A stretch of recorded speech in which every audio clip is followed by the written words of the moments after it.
Good morning দোস্ত, all my Facebook friend. কেমন আছেন আপনারা? আশা করছি ভালো আছেন, সুস্থ আছেন। আমরাও ভালো আছি, সুস্থ আছি। ফাইনালি তো আমরা এখন নাগপুরে পৌঁছে গেলাম। আর নাগপুরে পৌঁছার পরে এই পেট্রোল পাম্পে এসে ডিজেল ট্যাঙ্কি ফুল করলাম। আর এখন আজকে রবিবার, সেই জন্য ভাবছি আজকে কি রান্না করা যায়, রান্নার প্রস্তুতি নিতে হবে। আর আমাদের গাড়ির কিছু কাজ ছিল, এই যে বাম্পারটা আমার ভেঙে গেছিলো হালকা, সেই জন্য সেটাকে একটু কাজ করে নিলাম।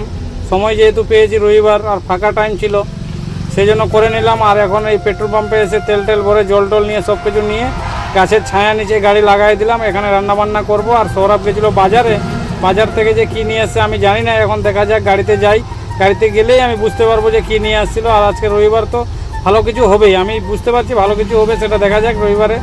আর সৌরভের মুখেই শুনবো কী হচ্ছে আজকে। আর ঠান্ডা জল আনতে গেছিলাম ফ্রিজের, বাইকে জল দিলাম খেতে।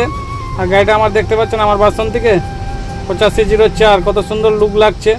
কালকে যেহেতু হালকা হালকা মুছামুছি হয়েছে, আর এখন বৃষ্টির দিন, বর্ষা বাদলের দিন, তো গাড়ি অত যত্ন করা হয় না, কেননা সবসময় নোংরা আবর্জনা লেগে থাকে। আর সৌরভ খুব হাসি মারছিল, বাজারে গেছিলো, আসে তো দেখছি দেশি চিকেন নিয়ে চলে আসে, বলছে রবিবারের দিন আজকে ভালো কিছু খেতে হবে। সেই জন্য চলো, এই যে আমাদের এখানে মশলা টশলা সব কিছু কমপ্লিট করে দিয়েছে।